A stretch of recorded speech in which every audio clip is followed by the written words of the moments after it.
Will here with W.T.F car reviews, and today we're going to be reviewing this all-new 2022 Acura TLX A-Spec. And huge thanks to Ken and Brandon at Regal Acura in Lakeland, Florida for making this review possible. They have an impressive dealership. I'll leave a link to it below, and if you're looking for a new premium vehicle in the Florida area, I would definitely recommend checking these guys out and ask for Brandon. And for those of you guys who don't know, the TLX has been Acura's mid-size sedan since 2015. It ended up taking over the TLX platform, which lasted 4 generations ever since 1996.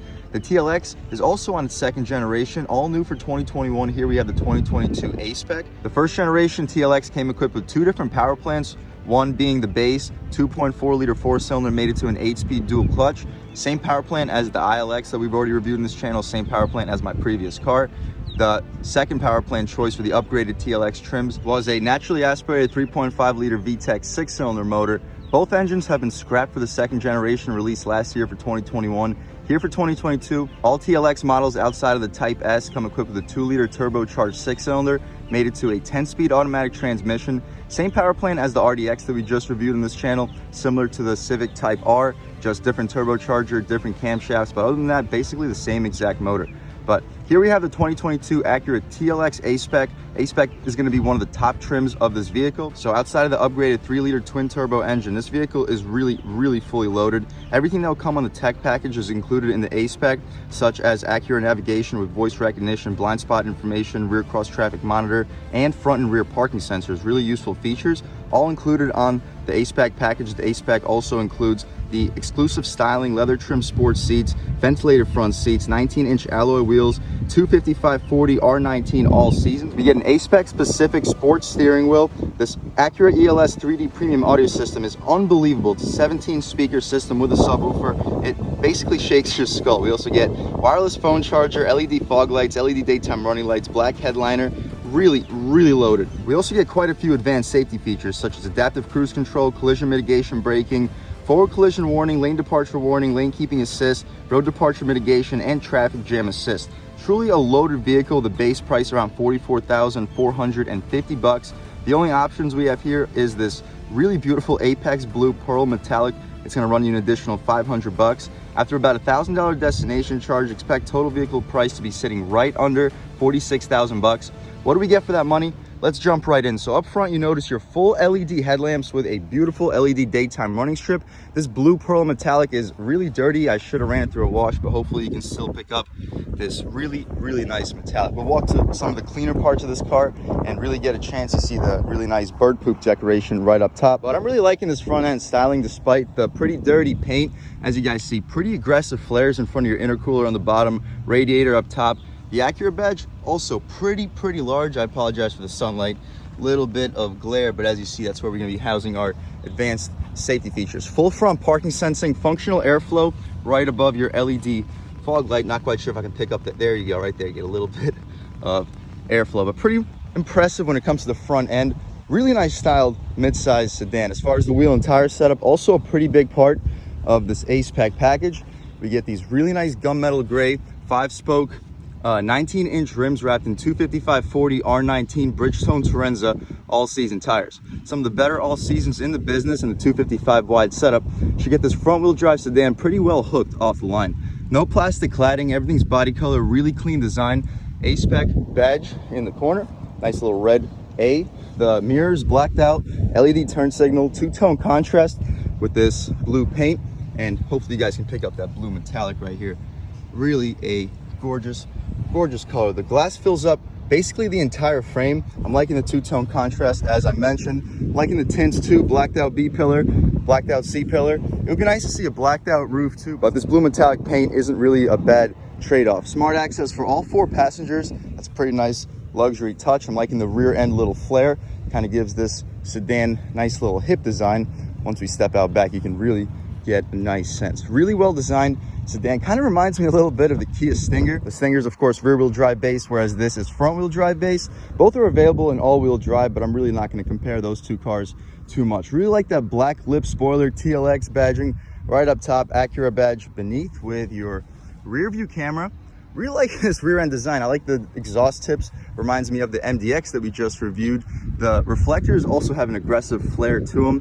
Really a thumbs up for the styling of this sedan. LED taillights with a nice little round ring that stays lit at all times. Reverse light and turn signals, all LEDs. But let's start this 2-liter 4-cylinder up and hear how it sounds.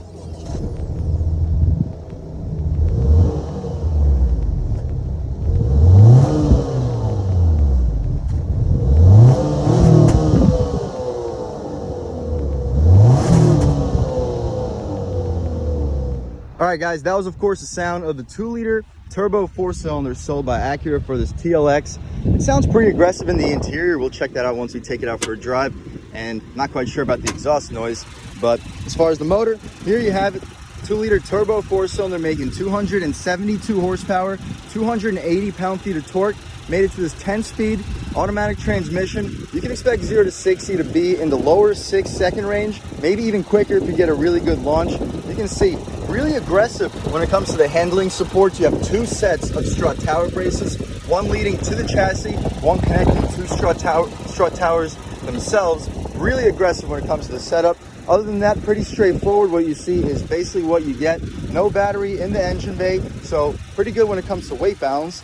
But we can shut this thing up right here, take a step back. You can get a good look of the front styling one last time. Really loving those daytime running lights. As far as the interior, also where this car really shines, we'll hop right here. Again, smart access for all 4 passengers. This blue metallic paint is really beautiful, and no chrome trim either. Everything's going to be blacked out around the windows. Very aggressive styling, and this red interior also beautiful, beautiful. Up top, not leather stitched, but we get a nice soft touch plastic material. Nice leather for the middle portion, and this red leather also very premium. Similar look to what we would get in the Maserati cars, except this is actually much softer leather. I understand that the Italian leather there is much thicker too, but this feels more comfortable for your arm, so I'd rather have this for daily driving. Power one touch for all 4. 4-way adjustable mirrors. I'm liking this red stitching for the grab handle too. Trunk release, not soft touch for the bottom portion, not a big deal though, pretty decent when it comes to storage. Should be able to fit a 16-ounce with no problem, and 2 of your ELS Studio 3D speakers on the door. When we step inside, we get an aluminum A-Spec nameplate. These red and black contrasted seats are beautiful, beautiful. Hopefully you guys can get a good look. Solid bolstering, very comfortable, perforated in the middle, suede Alcantara for the black portion, and they are heated and cooled. As far as the adjustments, 4-way lumbar, you can recline, drop, lift, and slide the seats as well. As far as the interior, we'll take a step right here and really check it out. We'll turn this air down a little bit so you guys can hear a little bit better. It's a pretty hot day, so we're gonna have to keep the air conditioning on. But first thing we notice is this A-Spec specific flat bottom steering wheel. Loving the 9-3, one of the best 9-3s in the business. Great perforated leather, red contrast stitching, good 10-2 bolstering notch. Makes the 10-2 pretty nice to hold, and a pretty thick rim up top. Acura badge in the middle, nice graining outside of it. As far as the horn, really aggressive sounding horn. People will definitely be getting out of your way. The paddle shifters have a nice aluminum texture to them. They're just plastic, but they do look really premium. The steering wheel controls, you can see on your left side, you can turn off your media, all outlined in aluminum. Volume controls, you can skip your songs right here. Voice commands, you can return, and your apps. On the right side, we get our cruise control settings. This adjusts your infotainment heads-up cluster. We get active steering, lane keep assist, radar cruise, cancel. The cruise control settings themselves are right over here. As far as the adjustments for this infotainment, as you see, we're currently looking at a digital speedo. Above it, we get our current speed. I guess it's the same thing, navigation. So turn by turn, pretty nice to look at all times, especially when the GPS is connected. This vehicle has navigation. Not a huge fan of the screen layout, how it's kind of like hiding away the way Mazda kind of does it, which really kills the screen when it comes to glare, as you see on camera especially. It's really tough to pick it up. As far as the maintenance, you can see that at all times right here. Oil life, tire pressure, driver attention level, minimal, safety support, sport gauge settings, pretty cool, speed distance units, and a trip computer. My personal favorite is to leave it at the current speed, so we'll just leave it there for the purpose of this review. As far as the drive modes, similar to the RDX, the dynamic mode controller is right here. We're currently in normal. In comfort, we get a little purple display in the background. In sport, everything turns red. Accelerometer, if that's what you call it, and a turbo boost gauge to the left of it. Really loving these red illuminated gauges too. On the left side, we get a 6,800 RPM tach. Pretty high revving for a turbo motor. On the right side, 160 for the speedometer. temperature display on the bottom, and our lighting controls all throughout. As far as the lights though, auto headlamps, will put them into the auto function right here. No rain sensing wipers, which is kind of odd for a vehicle in this price range, but I'm not going to knock it too much. You can always adjust the stock right over here. On the left side, interior brightness, 360, traction control, we can turn off our parking sensors too. Electronic parking brake, nice aluminum pedals underneath with an aluminum dead pedal too. Trunk release right down over here. One complaint, no power tilt and telescoping steering wheel like we had in the MDX Tech, but this is where we find the tilt and telescope for the steering wheel column. This dashboard is all soft touch with this really nice leather red contrast stitching, but the screen itself, since it's hidden away with this little incline, the glare from the windshield really kills it. As far as the navigation screen, also not the biggest fan of the trackpad, but I'm sure everybody that buys this car will get used to it within like 2 or 3 days. Not the biggest deal. As far as the screen though, you'll see decent resolution. You can adjust the zoom right over here, and you can zoom out as well. On the right side, we get a clock. You can also see the audio and a reflection of the navigation. So if you want to have something different for this side of the screen, you can still have your GPS and vice versa. We can go home, see everything that's offered. Of course, we get Apple CarPlay, Android Auto, Acura Link, AM radio. Pretty cool features, guys. We also can see our messages, USB audio, aux input, AM radio, settings, Acura Link, and your AT&T hotspot. But as we mentioned, my personal favorite is just to look at the navigation at all time. On the right side, I guess we can take a look at the clock. Auto climate, dual zone, cooled and heated seats for both front passengers. Huge thumbs up to Acura for that. Really impressive. The area for your knee will hit is a nice soft touch material with some additional storage right in there. Piano black for the outside of this, not a big deal. You shouldn't be touching this area too much. You won't be affected too badly with fingerprints. Auto start, stop, brake hold, push button, gear selector. I'm not going to knock it because at this point we're used to it from Acura. They've been doing it for at least 4 or 5 years at this point. Volume adjustment, pretty great location for your passengers. They can also skip the songs. I'm sure they'll be really appreciative of that. Soft area to rest your hand at all times while you drive. Wireless charging pad, it'll fit a Pro Max with no problems. Nice little textured material outside your glove box, outlined in aluminum. You get these flappy things to keep your drinks in place, and a pass-through. Good spot for a phone. The cup holder should fit anything up to a 20-ounce bottle. Soft red leather for the armrest, red stitching, so I guess it's not a contrast. We can check out the space. Nice coin tray, pretty spacious. You should be able to fit a 6-pack of cans in there with really no issues. A 12-volt, additional 12-volt, 2 USB ports, and an aux port, no USB-Cs. I guess Acura's a little bit behind on the times as far as the glove box. We can pop it open, really well damped. It takes a long time to open. Pretty large, not the largest, not lined with felt either.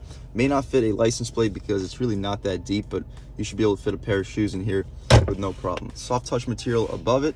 Again, really huge fan of the dashboard design. Rear view mirrors, frameless, 3 garage home link settings on it, of course, auto dimming.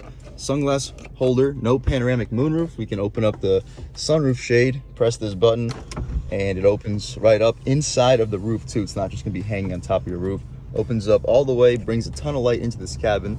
We can poke our way out of here. It's a little bit windy, but it's a beautiful day in Lakeland, Florida right now. Sunny and 76. Really doesn't get a whole lot better than that. We'll leave the shade open for now. I know it increases the glare, but I'd like for you guys to see how much light is brought into the cabin once we hop into the back seat.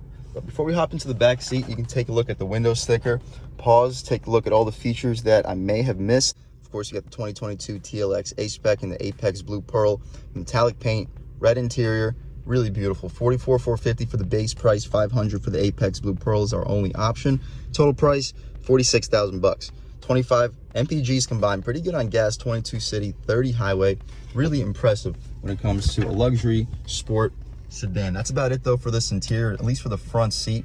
Let's check out the back real quick, see how much space is offered back there, as well as the overall quality of the materials. All right, guys, before we hop into the back seat, the gas tank is a push to open, or the gas cap push to open, easy fill, 91 octane, recommended 87 minimum. Pretty self-explanatory. As far as the back seat space, again, smart access. We can open her right up, soft touch for the top, leather stitch in the middle, really nice red leather beneath, auto one touch, ELS 3D speaker, just one on the door, really nice aluminum door handle, just like the front. Decent storage, not the most. You could probably fit a 16-ounce in there, but make sure the cap is tightly closed because it is slanted sideways. The seats, huge thumbs up for back seats. Really impressive bolstering. The bolsters go out all the way to the door frame, so it feels kind of couch-like. That black Alcantara perforated trim also in the middle. Really impressive seats. As far as legroom, I'm 6 feet tall, sitting behind my seat settings, and pretty impressive. I still have at least 2-3 inches of legroom. Not quite as much space as the new Accord, but this vehicle is much better styled in my opinion. But we get 2 map pockets behind both front seats, no third zone climate, still get air vents, so not gonna knock them for that. As far as this little center cubby area, you gotta really jab your hand in there because there's no string attached, but very soft leather, really soft leather, one of the softer in the business. Nice spot for a phone. Pass through for the cup holders, also a nice spot for a phone. Probably fit 2 12 ounces right over there. Interior lighting isn't activated for some reason. Let me know in the comment section why that is, because this does seem to happen quite a bit in some of the cars. 2 speakers right above your passengers' heads. You can get a good look at the speakers back over there, and the overall light brought into this cabin thanks to that sunroof. But other than that, guys, that's about it for this interior. Let's check out the trunk real quick and then take this car out for a drive. All right, guys, to step into this trunk, you got to press this button next to the TLX, and it opens up hydraulically. Pretty impressive. It doesn't close hydraulically, or it doesn't close electrically, because it's a hydraulic trunk, as we just mentioned. I'm liking that the hinges are hidden away, so you don't have to worry about your cargo getting crushed. The wheel well areas are caved in really nicely, perfect for golf bags when you have them here horizontally, and it's pretty deep. I can't touch the back seat with my hands. And the little secret storage right here, as you see, based on this foam piece, this is where your battery is going to be housed, since it's not underneath the hood. And to fold down those rear seats, you have 2 latches. Other than that, we can shut this trunk, take another step back, get a good look at this rear styling, and let's take this 2022 Acura TLX A-Spec out for a drive. All right, guys, now we're just about seeing everything we need to see with the inside and outside of this all-new 2022 Acura TLX A-Spec. Let's take it out for a drive. And first thing I notice, we're in sport mode, and the steering, it doesn't feel laughably light like a lot of other Acuras. We'll throw it into comfort mode, see what the differences are. Oh, and the steering is a lot lighter, yeah. So the sport mode really makes a big difference when it comes to steering. We'll start this little drive off in comfort, transition into sport, and then try out normal, just see what the differences are. All right, guys, taking a step out here in comfort mode, not too sensitive with the gas pedal, about 5th throttle. You hear that turbo whistling up, and this thing can move. And very quiet in comfort mode. I'll check the windows real quick. No dual pane windows, unlike the Acura MDX, but still a very quiet interior. Really soft too. Over the bumps, you really don't feel much. Great luxury sedan. And in comfort mode, we're sitting at around like 1500 RPM at about 35 miles an hour. We'll see how that changes in sport, but throwing it in right here. Really direct steering. The steering is extremely direct. However, you just don't really feel a whole lot. We'll try it out in sport mode. The transmission immediately takes you out of the overdrive gears. Different engine noise too. They pump in some noise into this cabin. Try these paddles out. 3rd gear. Not a lot of rev match. The rev match is a little bit weak. Try out 2nd gear. On the gas. Boost. It sounds pretty good. And the steering is really direct. Woo! It sounds nice, guys. I understand that's not the real noise of this engine, but you can't tell me that doesn't sound pretty cool. A little blow off. Hear that? I don't think you hear that, but I hear that. Really impressive, guys. We'll slow down right here, give this guy in front of us a little bit of space, and we'll try an acceleration off the line. All right, guys, off the line. We're not going to explore it, but wow, this thing can take off. This thing is moving. Throwing it in right here. Body roll basically non-existent. Guys, this is a great sports sedan. I understand it's no Type S. It's not going to be all-wheel drive, so you're not really putting all that power down, so you have to be careful off the line so you don't just roast your tires. But this is a fun sports sedan. The steering is great. I was not expecting it to feel this well. We drove a 2021 A-Spec on this channel when I just started off this channel, and this feels more impressive. Maybe it's because I'm by myself on this review and I can be like on my own pace, but I'm more impressed with this than 2021. The transmission downshifts you automatically, pretty interesting, but I'm really enjoying this drive. I'll throw it right back into comfort mode, or let's try out normal mode, see what the differences are.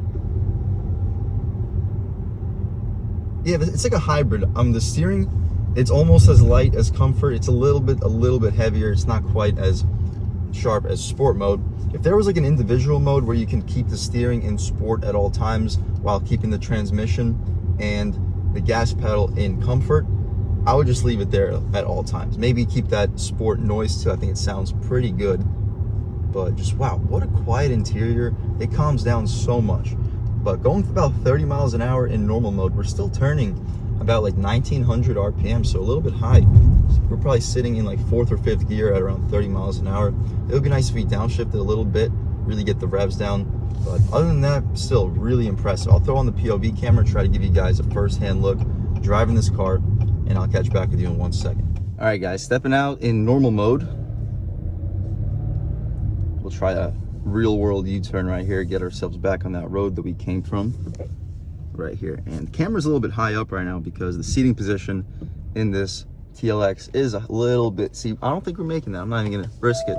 So not the best turning radius. The RDX that we reviewed in this channel had a little bit of a sharper turning radius, but it's also a little bit smaller of a vehicle. But taking a step back out, normal mode, pretty sensitive. It's more sensitive of a throttle compared to comfort. I would probably leave this car in comfort when it came to daily driving, only though if I can keep the steering in sport. But as soon as we got some open road, I'll catch back with you. All right, guys, taking a step out here, normal mode, light on the gas, lean into about 1/3 of the way. Ooh. Yeah, this vehicle feels surprisingly strong. Nice and quiet too.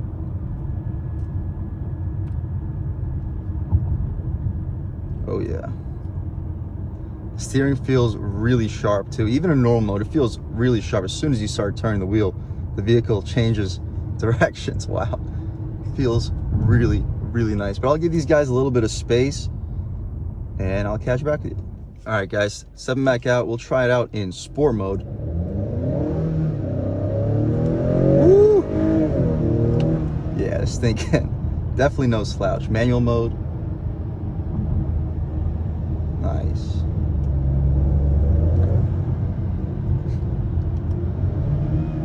Yeah, I'm not really liking the rev match downshifts. I feel like they could have made them a little bit sharper.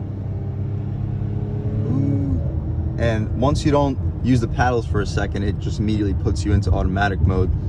But the reason it does that is because we're just using the paddles. We haven't really put it into the shift. See, now we press the S button. Even in the S button, it shifts for you. Interesting, guys. Yeah, so even the manual shift modes is not like a true manual shift mode. You got to be on it like at all times, or else it just puts you back into automatic.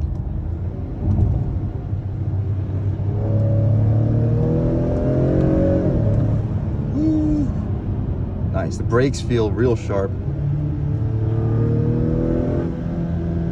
And that's only like about half throttle, or like a 1/3 throttle. As soon as that boost kicks in, this vehicle really, really starts to move. All in all, guys, I'm impressed with this 2022 TLX A-Spec. It's a pretty good value considering the quality of these materials. We're still in sport mode. We'll throw it back into comfort, get everything nice and quiet. But considering the quality of these materials, this car is loaded with features. You have every advanced safety feature you could possibly imagine. Small complaints for the $46,000 price range. I mentioned this with a lot of Acura cars. I feel like they should come standard with all-wheel drive, because front-wheel drive, there's a lot of wheel spin, especially when we're talking about high-powered vehicles, and either make the cars rear-wheel drive based, so even when there's wheel spin, it feels a little bit fun, or just give us all-wheel drive on all high-trim vehicles. Don't make it a package option outside of the base models. Obviously, for the base models, you can let them come with front-wheel drive, make the base model as cheap as possible. But for the higher trims, I feel like for 46,000 bucks, we can afford to have all-wheel drive in a TLX A-Spec. Other than that, though, really, really impressive car. I also wish we got a 360 camera. I understand that's all optional for the higher trims, but other than that, again, really impressed with the 2022 TLX. It's a blast to drive. The steering is really, really surprisingly sharp, much sharper than cars like the Kia Stinger, much sharper than most of the competition, sharper than the RDX we just reviewed. This car has fantastic steering, great platform all around thanks to those strut tower braces we saw under the hood. Pretty stiff chassis with a really soft suspension. Excellent combination when it comes to a luxury sports car. I would definitely recommend anybody looking for a luxury mid-size four-door sedan that's sporty, will put a smile on your face, and has a decent amount of power to check out the 2022 TLX A-Spec. I wouldn't necessarily say you have to go for the Type S. Hopefully we can get our hands on the Type S shortly, whether being the MDX or TLX, but this is still an extremely impressive car. And I'd like to give a huge thank you to Regal Acura here in Lakeland, Florida for making this review possible. Really impressive dealership. The inventory is starting to pick back up again. So I would definitely recommend anybody looking for a premium level vehicle to check these guys out and ask for Brandon. Other than that, thank you guys so much for watching. I had a great time making this video. Hope you enjoyed it half as much as I enjoyed making it. Again, really impressive car. If you're new to this channel, please subscribe. If you've already subscribed, thank you so much. You guys know I have endless gratitude for all subscribers. You know, the channel is just not possible without you guys, and I really appreciate all the constant support. But again, if you haven't subscribed yet, please subscribe, leave a like too. It really helps me out with the YouTube algorithm. That's how these videos get promoted to new people. Leave a comment, let me know what you like, let me know what you don't like. Leave a comment, let me know if there's any specific cars or trucks you'd like to see reviewed in this channel too. Let me know the trim levels, and I'll definitely try to get those videos for you as soon as possible. But other than that, again, thank you guys so much for watching, and I hope all of you have a great day.